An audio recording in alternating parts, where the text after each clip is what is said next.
Today we study physical feature of the earth. आज हम भारत के भौतिक स्वरूप के बारे में बात करेंगे कि भारत दिखने में कैसा है और वह किन किन चीज़ों से मिलकर बना हुआ है। तो सबसे पहले आपको पिछली वीडियो में बताया था कि विभिन्न प्रकार की प्लेट बाउंड्रीज़ के बारे में। तो आज हम समझेंगे कि ये प्लेट बाउंड्रीज़ होती क्या है। आपको बताया गया था विभिन्न प्रकार की जो प्लेट बाउंड्रीज़ हैं, कन्वर्जेंट बाउंड्रीज, डाइवर्जेंट बाउंड्रीज और ट्रांसफॉर्म बाउंड्रीज। तो सबसे पहले हम पढ़ते हैं कन्वर्जेंट बाउंड्रीज। कन्वर्जेंट बाउंड्रीज किसे कहते हैं? अभिसारी परिसीमा। पृथ्वी के भीतर विभिन्न प्रकार की रॉक्स हैं और विभिन्न प्रकार की रॉक से मिलकर हमारी पृथ्वी बनी हुई है और इन्हीं रॉक्स को प्लेट के नाम से भी जाना जाता है, जिन पर हमारी अर्थ क्रस्ट टिकी हुई है। तो यहाँ पर सबसे पहले हम पढ़ते हैं कन्वर्जेंट बाउंड्रीज। कन्वर्जेंट बाउंड्रीज को अभिसारी परिसीमा के नाम से भी जाना जाता है। बाउंड्रीज सीमा है। तो हमारी पृथ्वी के अंदर ऐसी चट्टानें हैं जो एक दूसरे की तरफ आकर्षित होती हैं, एक दूसरे की तरफ मूव करती हैं। आप यहाँ पर दो एरो के साइन दिख रहे हैं आपको। एक एरो ये उधर की तरफ मूव है और एक एरो इस तरफ को दिया गया है। तो इसका अर्थ है कि ये प्लेटें एक दूसरे की तरफ आती हैं या एक दूसरे की तरफ मूव करती हैं, इसलिए इसको कन्वर्जेंट बाउंड्रीज के नाम से जाना गया है। जैसे कि हम एग्जाम्पल के माध्यम से यहाँ पर समझ सकते हैं। पृथ्वी के भीतर प्लेट मूव करती हैं। ये दो प्लेटें आपको दी गई हैं। ये प्लेट इस ओर आती है और ये प्लेट इस ओर आती है। कहने का अर्थ है कि प्लेटें एक दूसरे के करीब आती हैं। तो जब दो प्लेटें एक दूसरे के करीब आती हैं तो उसे कन्वर्जेंट बाउंड्रीज के नाम से जाना जाता है। अगली प्लेट है कन्वर्जेंट का ठीक उल्टा होता है डाइवर्जेंट।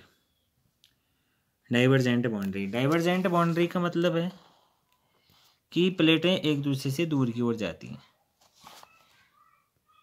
तो ये एग्जाम्पल आपको दिखाया जाता है। दो प्लेटें यहाँ पर हैं। जब दो प्लेटें एक दूसरे से विपरीत दिशा में जाती हैं तो उसे क्या कहते हैं? डाइवर्जेंट प्लेट के नाम से जाना जाता है। पृथ्वी के भीतर विभिन्न प्रकार की प्लेट मूवमेंट होती रहती हैं और ये प्लेट मूवमेंट के प्रकार हैं कि किस प्रकार से प्लेटें पृथ्वी के अंदर मूव करती हैं। तो पहले ही आपका पता है कि कन्वर्जेंट बाउंड्रीज होते हैं, प्लेटें कन्वर्जेंट मूव करती हैं कि प्लेटें एक दूसरे के करीब आती हैं, और कुछ प्लेटें ऐसी होती हैं पृथ्वी के अंदर जो एक दूसरे से दूर जाती हैं, तो इसे डाइवर्जेंट बाउंड्रीज कहा जाता है। अब तीसरी प्रकार की जो प्लेट होती है उसे हम कहते हैं ट्रांसफॉर्म बाउंड्रीज। ट्रांसफॉर्म बाउंड्रीज का अर्थ है कि प्लेटें एक दूसरे से ऊपर या नीचे की तरफ जाती हैं। जब दो प्लेटें ऊपर या नीचे की तरफ मूव करती हैं तो उसे क्या कहते हैं? ट्रांसफॉर्म बाउंड्रीज के नाम से जानते हैं। इसका एग्जाम्पल भी यहाँ पर दिया गया है। ये दो प्लेटें हैं, क्या करती हैं कि एक प्लेट नीचे की ओर जाती है और दूसरी ऊपर की ओर भी जाती है आपस में। एक नीचे आ रही है तो एक ठीक उसके ऊपर जा रही है, अपोजिट डायरेक्शन में जा रही है। तो ऐसी प्लेटों को कहा जाता है ट्रांसफॉर्म बाउंड्रीज। तो इतनी प्रकार की प्लेटें हमारी पृथ्वी के अंदर पाई जाती हैं जो मूवमेंट करती हैं। The movement of the plate result in the building up of stresses within the plates and the containing rock above leading to folding and volcano activity. जब प्लेटें पृथ्वी के अंदर गति करती हैं तो उसके कारण महाद्वीपीय शैलों में प्लेटों में क्या होता है कि दबाव पड़ता है। आप देखेंगे जब दो प्लेटें आपस में एक दूसरे के करीब आएंगे तो उनमें दबाव उत्पन्न होगा, और वहीं जब दो प्लेटें एक दूसरे से दूर जाएंगे तो उनमें भी क्या होगा? आपका दबाव उत्पन्न होगा, प्रेशर होगा। नेक्स्ट, अगर दो प्लेटें आपस में ऊपर नीचे तो उनमें भी क्या होगा? कि आपका घर्षण होगा, वो आपस में एक दूसरे से घिसेंगी, जिससे क्या होगी? जब दो प्लेटें आपस में आएंगी, एक दूसरे के करीब आएंगी, तो जो आपका कमजोर चट्टान होगी वो क्या हो जाएगी? मुड़ जाएगी। ओके।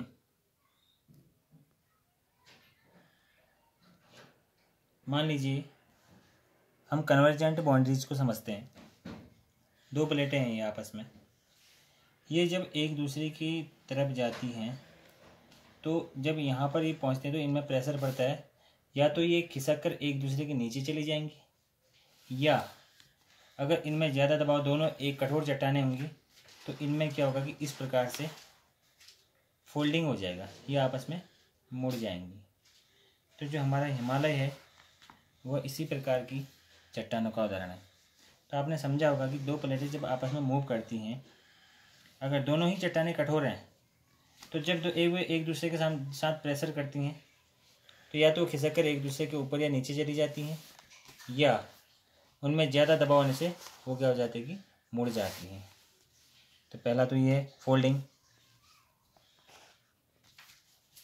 तो ये थी कन्वर्जेंट बाउंड्रीज। डाइवर्जेंट बाउंड्रीज होंगी कि जब दो प्लेसें एक दूसरे की विपरीत दिशा में जाती हैं, तो इसे हम डाइवर्जेंट बाउंड्रीज के नाम से जानते हैं। अगली है ट्रांसफॉर्म बाउंड्रीज। ट्रांसफॉर्म बाउंड्रीज हैं कि जब दो प्लेटें एक दूसरे के ऊपर या नीचे इस प्रकार से मूव करती हैं, तो ये भी आपस में क्या है कि रगड़ते हुए जाती है, जिससे हमें घर्षण उत्पन्न होता है। तो इससे क्या हो सकता है कि प्लेटें यहाँ पर से आपस में टूट सकती हैं, फॉल्टिंग हो सकता है। और प्लेटों के मूवमेंट के कारण ही वोल्केनो एक्टिविटी भी होती है, ज्वालामुखी विस्फोट भी होता है। और प्लेटों की इस प्रकार की गति कोई वर्तमान घटना नहीं है, बल्कि इन प्लेटों में लाखों वर्षों से इस प्रकार का मूवमेंट हो रहा है, जिसके कारण महाद्वीप की स्थिति और आकार में परिवर्तन आया है। जो हमारे पृथ्वी का में विभिन्न प्रकार के जो महाद्वीप हैं, उनकी आकृति और स्थिति में भी बहुत सारा परिवर्तन इन्हीं प्लेटों की गति के कारण आया है। भारत की जो वर्तमान जो लैंड मास है, जो वर्तमान स्थलाकृति है, आपका जो भूमि की आकृति है, वह भी इन्हीं प्रकार की गतियों के कारण प्रभावित हुई है। हमारा भारत प्राचीन उपमहाद्वीप या प्राचीन महाद्वीप गोंडवाना भूमि का एक हिस्सा था। गोंडवाना भूभाग का जो विशाल क्षेत्र था वह भारत, ऑस्ट्रेलिया, दक्षिण अफ्रीका तथा दक्षिण अमेरिका के क्षेत्र में फैला हुआ था। पृथ्वी के भीतर प्लेटों की विभिन्न प्रकार की गतिविधियों के कारण यह महाद्वीप अनेक टुकड़ों में विभाजित हो गया, बढ़ गया, और उसी के परिणाम स्वरूप भारत और जो ऑस्ट्रेलिया की प्लेट है, जिसे हम इंडो ऑस्ट्रेलियन प्लेट के नाम से जानते हैं, वह अलग हो गई और नॉर्थ की ओर बहने लगी। जब ये प्लेट नॉर्थ की ओर मूव करने लगी, तो नॉर्थ में एक बहुत ही विशाल प्लेट थी जिसे यूरेशियन प्लेट के नाम से जाना जाता था। तो ये प्लेट विशाल नॉर्थ आपका यूरेशियन प्लेट से जा टकराई, जिससे वहाँ पर स्थित इन दोनों प्लेटों के बीच में स्थित जो टैथिस सागर था, टैथिस एक महासागर था, बहुत ही विशाल सागर था, वह नष्ट हो गया और उस जगह पर हिमालय एक फोल्ड माउंटेन का निर्माण हुआ, एक वलित चट्टान का निर्माण हुआ। जैसा कि मैंने अभी बात बताई थी कि दो चट्टानें जब आपस में प्रेशर करते हैं तो किस प्रकार से मुड़ जाती हैं, उसे कोई हम क्या कहते हैं, फोल्ड माउंटेन के नाम से जाना जाता है। धीरे धीरे यह टैथिस महासागर हिमालय के रूप में ऊपर को बढ़ने लगा और नीचे की कुछ हिस्सा, इसका जो उत्तरी किनारा था नीचे की ओर धंसने लगा, जिससे एक बहुत बड़ी घाटी का निर्माण हुआ, जिसे प्रायद्वीप पठार के नाम से जाना गया, जिसमें विभिन्न प्रकार की प्रायद्वीपीय नदियाँ बहती। अब इसके बाद पढ़ते हैं मेजर फिजियोग्राफी डिवीजन। जो भारत है, भारत में भौगोलिक वितरण किस प्रकार से हुआ है, यानी भारत में किस प्रकार का स्थलाकृति है, स्थल की आकृति यहाँ पर कैसी कैसी है। तो जो भारत में विभिन्न प्रकार की स्थलाकृति हैं, यहाँ पर हिमालय पर्वत है, उत्तर का मैदान है, जिसे भारत का अन्नागार भी कह सकते हैं, जिसमें जो बहुत ही उपजाऊ है, जलोढ़ मिट्टी से बना हुआ है। पेनिसुलर प्लेट्यू है, प्रायद्वीपीय पठार, जिसे खनिजों के भंडार भी कहा जा सकता है, ये कहा जाता है। इंडियन डेजर्ट, भारतीय मरुस्थल, थार का डेजर्ट, कोस्टल प्लेन्स, समुद्री किनारे जिसे हैं, जो समुद्र के किनारे का मैदान है, आइसलैंड, और छोटे छोटे द्वीप समूह भी यहाँ पर स्थित हैं। तो सबसे पहला है हिमालयन माउंटेन। हिमालयन माउंटेन एक युवा और बनावट के दृष्टिकोण से एक फोल्ड माउंटेन है, जो भारत के उत्तर पूर्व उत्तर पश्चिम में फैला हुआ है, जो सिंधु नदी से लेकर ब्रह्मपुत्र, सिंधु नदी जो वेस्ट में, भारत के वेस्ट में बहती है, और ब्रह्मपुत्र रिवर जो भारत के ईस्ट में बहती है, वहाँ तक फैला हुआ है। अगर इसकी लंबाई और चौड़ाई की बात करें तो यह आपका 2400 किलोमीटर लंबे क्षेत्र में फैला हुआ है। और चौड़ाई इसकी देखी जाए तो कश्मीर से इसकी चौड़ाई 400 किलोमीटर है, और अरुणाचल से इसकी जो चौड़ाई है वो 150 किलोमीटर तक फैली हुई है। हिमालय क्षेत्र को भी विभिन्न भागों में बांटा गया है।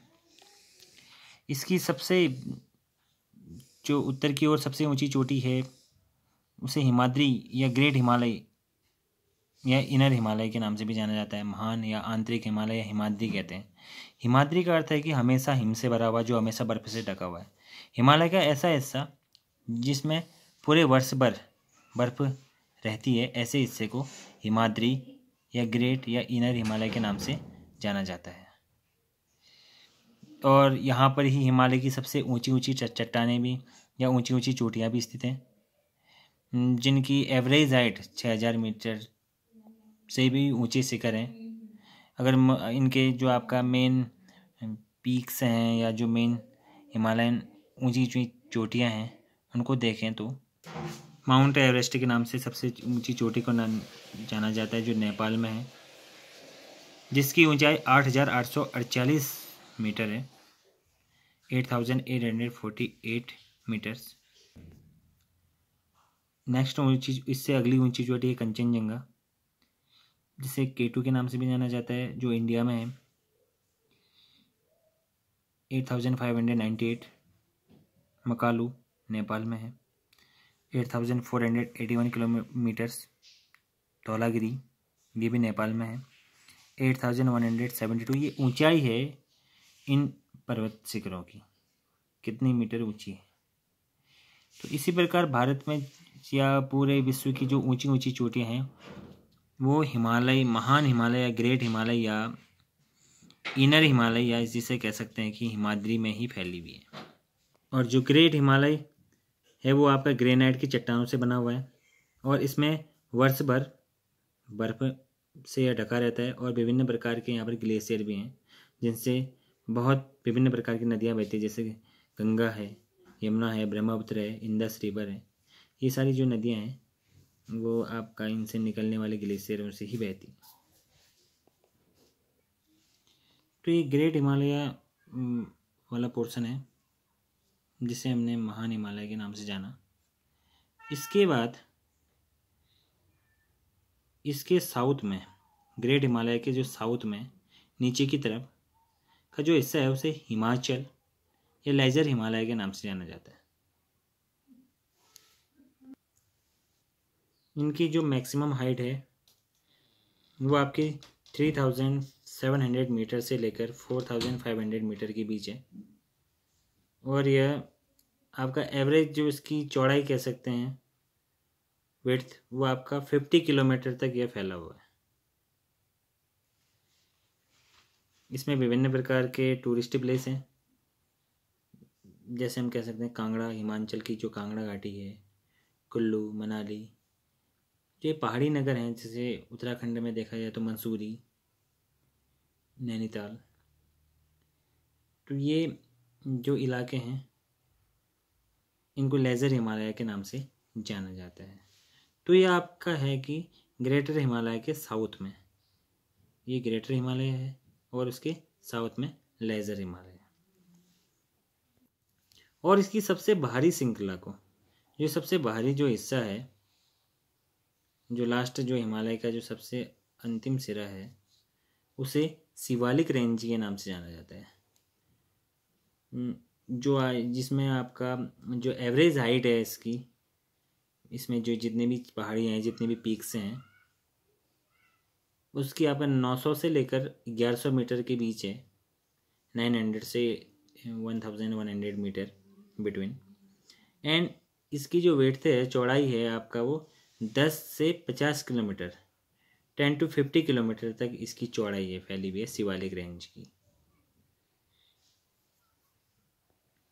जैसे देहरादून है, कोटलीदून है, पाटलीदून है, ये आपके शिवालिक रेंज के एग्जाम्पल हैं। और ये शिवालिक रेंज में आपका एलुवियल सॉइल के डिपॉजिट पाए जाते हैं और ये इलाका काफ़ी उपजाऊ इलाका भी कहलाता है। तो यहाँ पर हमने हिमालय की 3 श्रृंखलाओं के बारे में पढ़ा। हिमालय की सबसे जो पहली श्रृंखला थी उसको हमने ग्रेट हिमालय या हिमाद्री के नाम से जाना, जो हमेशा बर्फ से ढका रहता है और जिसमें विभिन्न प्रकार के ग्लेशियर भी हैं, जिनसे सदाबहार जो नदियाँ बहती हैं, ये नदियाँ आपको दिख रही हैं, गोदावरी है, ये आपका है गंगा है, यमुना है और घाघरा है, यहाँ से ब्रह्मपुत्र रिवर है, इंदस रिवर है। ये जो नदियाँ बहती हैं तो इन्हीं से निकलने वाले ग्लेशियरों से बहती हैं।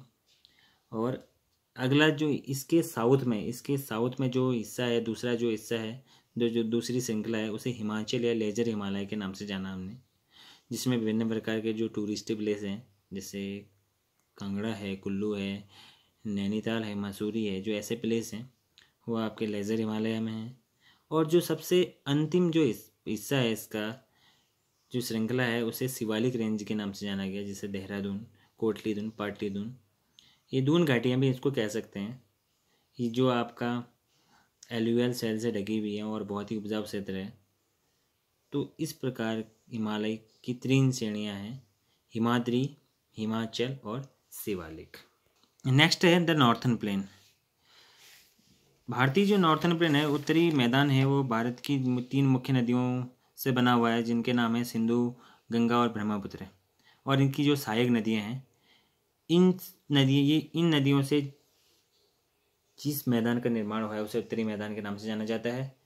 अब आप कहेंगे कि नदियों से किस प्रकार से मैदान का निर्माण हुआ।